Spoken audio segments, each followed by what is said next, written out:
बहुत सारे बच्चों का ख्वाब होता है कि अब्रॉड जाया जाए, वहाँ पे आगे की पढ़ाई की जाए एंड वहाँ पे सेटल हुआ जाए। उनकी लिस्ट में अक्सर औकात यूएस, कनाडा, ऑस्ट्रेलिया, न्यूजीलैंड इस तरह की ऑप्शंस होती हैं। बट आई थिंक कि यहाँ पे एक और कंट्री है जो कि बहुत अच्छा परफॉर्म कर रहा है एंड नॉर्मली अगर स्टूडेंट रेशियो में देखूं तो इस तरफ काफ़ी ज़्यादा लोग अप्लाई कर रहे हैं एंड आई थॉट कि इस कंट्री पे एक वीडियो बना ली जाए। आज की वीडियो में गाइज हम डिस्कशन करेंगे जर्मनी की, कि कैसे आप यहाँ पे बैचलर्स या मास्टर्स के लिए अप्लाई कर सकते हैं। मेनली हम आज की वीडियो में डिस्कशन करेंगे कि यहाँ का स्टेप बाय स्टेप प्रोसेस कैसे होता है, यहाँ पे कौन सी रिक्वायरमेंट्स है जिनको आपको फिल करना पड़ेगा, कौन से ऐसे डॉक्यूमेंट्स हैं जो आपको आपके प्रोसेस में चाहिए होंगे।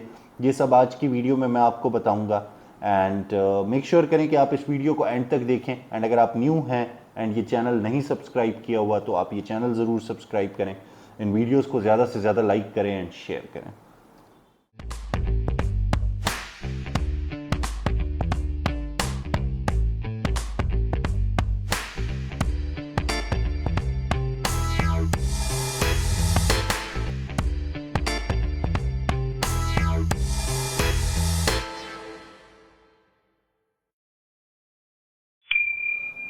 अस्सलाम वालेकुम दोस्तों, I hope you all are doing well. मैं हूं खालिद मुनव्वर एंड मैं अक्सर आप दोस्तों के लिए फॉरेन एजुकेशन पे वीडियोस बनाता रहता हूं। एंड आज भी मैं एक बहुत ही अमेजिंग कंट्री के हवाले से ये वीडियो लेकर आया हूं। आज की कंट्री में हम डिस्कस करेंगे रिगार्डिंग स्टडी इन जर्मनी, कि कैसे आप दोस्त जर्मनी में जा सकते हैं और वहाँ पे अपना बैचलर्स या मास्टर्स स्टार्ट कर सकते हैं। गाइस, पिछले कुछ अरसे से जर्मनी एक बहुत ही पॉपुलर डेस्टिनेशन बन रहा है, स्पेशली फॉर एशियन स्टूडेंट्स, जिनमें इंडिया से स्टूडेंट्स हो गए, पाकिस्तान के स्टूडेंट्स हो गए, अफगानिस्तान के स्टूडेंट्स, बांग्लादेश, नेपाल, यहाँ के स्टूडेंट्स की काफ़ी ज़्यादा अटेंशन टुवर्ड्स जर्मनी है। इसके पीछे कुछ रीजंस हैं। फर्स्ट ऑफ ऑल उन रीजंस को डिस्कस करते हैं।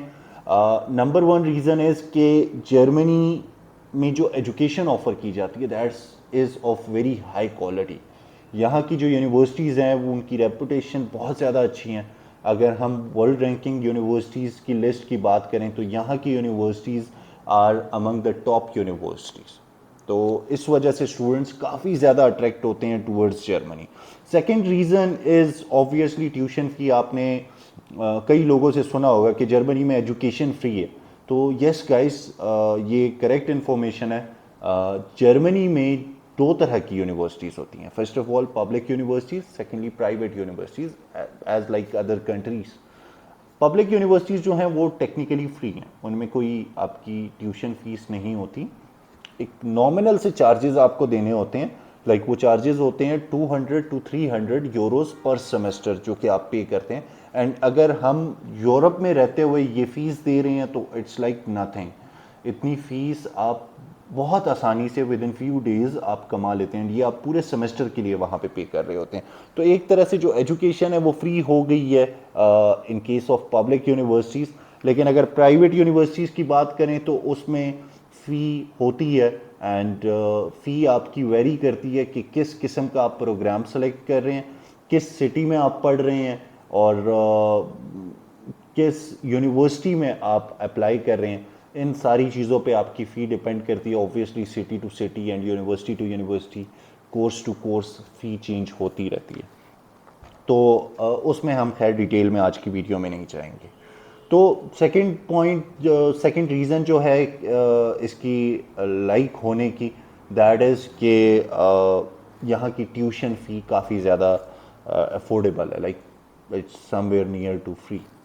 उसके बाद जब एक स्टूडेंट जर्मनी में जाके रहता है तो ऑब्वियसली उसके लिविंग एक्सपेंसेस होते हैं, लाइक फूड, एकोमोडेशन, ट्रैवलिंग, उसके अलावा बाकी और डेली नीड्स वगैरह हो गई।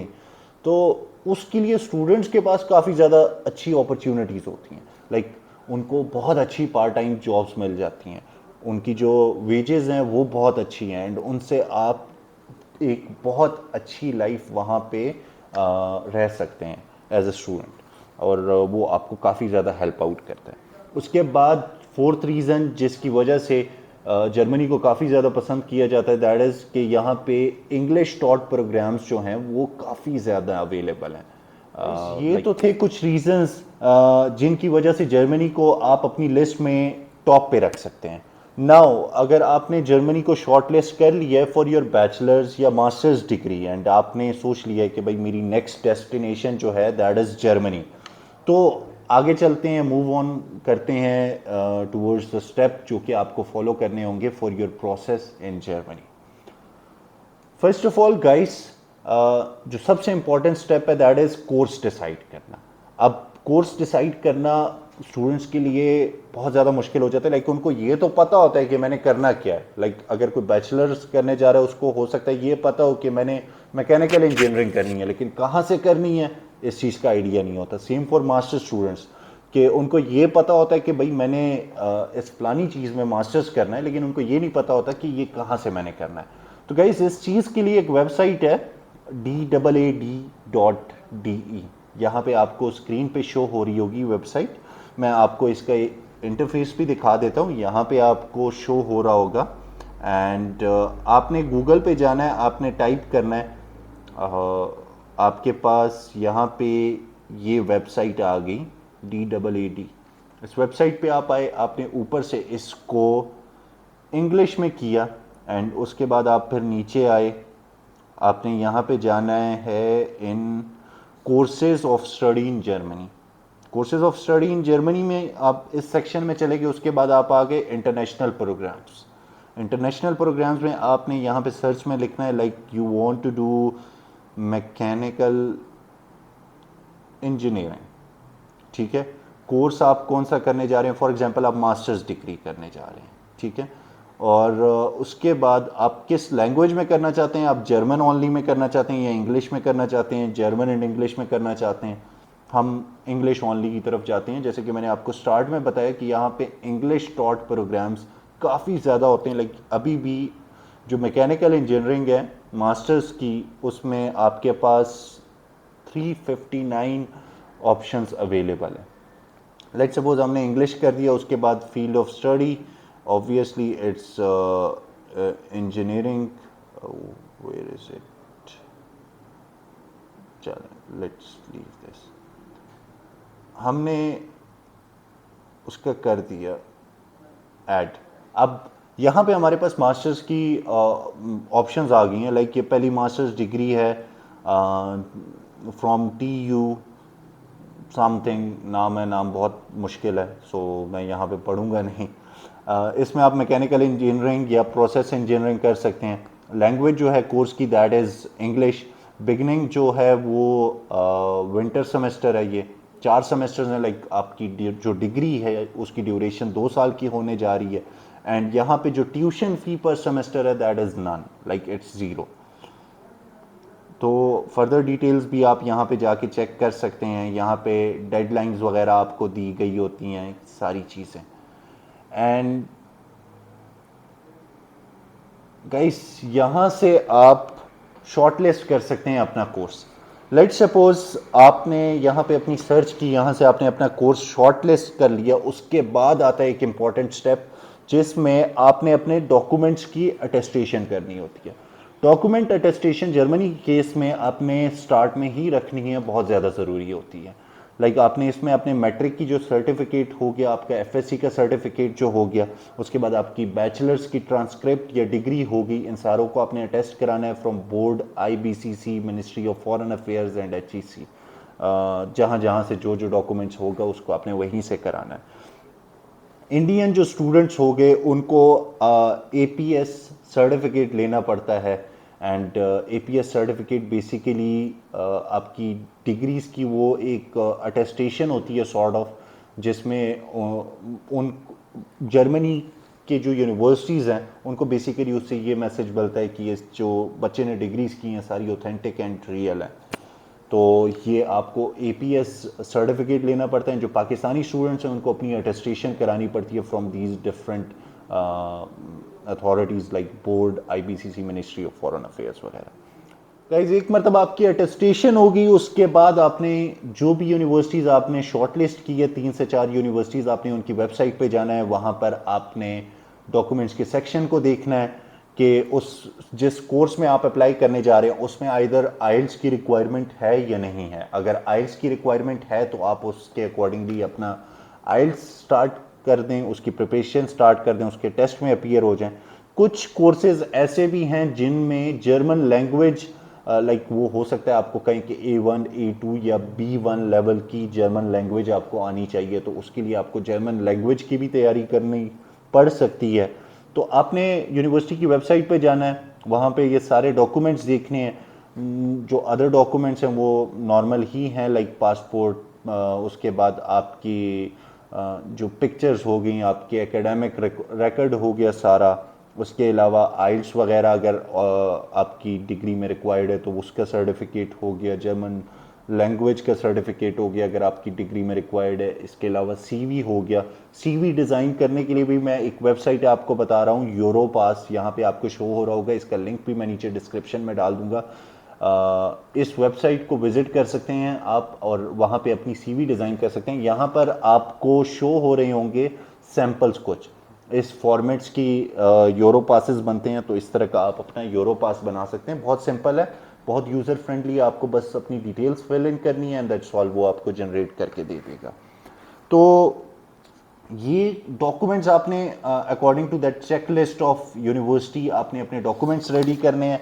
एंड एक मरतबा जब आपके डॉक्यूमेंट्स रेडी हो गए, सारी चीज़ें हो गई, आपने उसके बाद यूनिवर्सिटी की एप्लीकेशन डाउनलोड करनी है, उसको फिलअप करना है, उसके कुछ फ़ी के चार्जेस होंगे वो आपने पे करने हैं, दैट्स ऑल। आपने अपनी एप्लीकेशन सबमिट करा देनी है। उसके बाद आपने वेट करना है। रफली 50 दिनों के अंदर आपका एडमिशन आ जाता है। आपका जैसे ही एडमिशन आता है, आपका ऑफर लेटर आ जाता है, एक्सेप्टेंस लेटर सॉरी आपका आ जाता है। उसके बाद आती है वीज़ा स्टेज। वीज़ा स्टेज के लिए आपने एक बहुत इंपॉर्टेंट डॉक्यूमेंट है जिसको रेडी करना है। बाकी तो ऑब्वियसली आपके सारे डॉक्यूमेंट्स यूनिवर्सिटी स्टेज पे ही हो गए होते हैं। एक एक्स्ट्रा डॉक्यूमेंट है जिसको आपको रेडी करना पड़ता है and that is bank statement. Bank statement guys Germany के केस में आपको रिक्वायर्ड होती है एंड बैंक स्टेटमेंट की जो यहाँ पे अमाउंट है दैट इज 11,208 यूरोस। अगर हम पाकिस्तानी रुपए में बात करें तो ये तकरीबन 34 लैक्स या 3.4 मिलियन रुपीस बनते हैं। एंड ये आपको एक ब्लॉक अकाउंट में रखवाने पड़ते हैं। जब आप जर्मनी चले जाते हैं it's different than bank statement.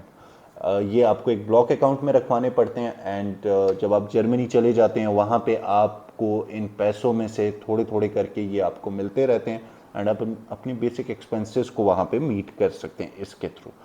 तो मैं इससे ज़्यादा अभी इस वीडियो में डिस्कशन नहीं करूँगा on this topic of block account. इसके लिए मैं एक सेपरेट वीडियो कल या परसों पोस्ट कर दूंगा। आपका ब्लॉक अकाउंट रेडी हो गया गाइस। उसके बाद आपने एम्बेसी की वेबसाइट का मैं नीचे एक लिंक दे रहा हूँ आपको, एक फाइल का लिंक। आपने बेसिकली उस फाइल को देखना है, उसमें डॉक्यूमेंट्स एक सीक्वेंस वाइज अरेंज्ड होंगे कि क्या क्या डॉक्यूमेंट्स आपको चाहिए, कौन से एडिशनल डॉक्यूमेंट्स आपको चाहिए। आपने उस हिसाब से अपनी पूरी फाइल प्रिपेयर कर लेनी है। यहाँ पे स्क्रीन पे भी आपको शो हो रहे होंगे, अगर आप यहाँ से स्क्रीनशॉट लेना चाहते हैं यहाँ से ले सकते हैं, अदरवाइज मैं उस फाइल का लिंक नीचे भी दे दूंगा। जैसे ही आपके डॉक्यूमेंट्स प्रिपेयर हो जाते हैं आपने अपनी फाइल एम्बेसी सबमिट करानी है एंड दैट्स ऑल। आपने उसके बाद अपने वीज़ा इंटरव्यू का वेट करना है। आपका वीज़ा इंटरव्यू जैसे ही आता है आप डिपेंड करता है कि आपका इंटरव्यू कैसे जाता है। इंटरव्यू में जर्मनी के केस में ऐसा कोई डिफ़िकल्ट क्वेश्चनिंग वगैरह नहीं हो रही होती। अगर आपका प्रॉपरली आपने किसी यूनिवर्सिटी में अप्लाई किया, आपका ऑफ़र लेटर आया, आपके ब्लॉक अकाउंट की अमाउंट पूरी है, आपका ज़्यादा स्टडी गैप नहीं है, आपकी पास्ट एजुकेशन के जो डॉक्यूमेंट्स हैं वो अटेस्टेड है और जो आपके साथ वीज़ा ऑफिसर की कॉन्वर्सेशन हुई है वो अच्छी गई है, तो फिर ऑब्वियसली आपको वीज़ा मिल ही जाता है। So this was all about Germany, कि जर्मनी में आप कैसे अप्लाई कर सकते हैं फॉर बैचलर्स एंड मास्टर्स। अगर आपको ये वीडियो पसंद आई है तो मेक श्योर करें कि आप इस वीडियो को लाइक करें, इसे शेयर करें एंड चैनल को ज़रूर सब्सक्राइब करें। And yes, I will see you guys in some next video. Till that, take good care of your self. अल्लाह हाफ़िज़।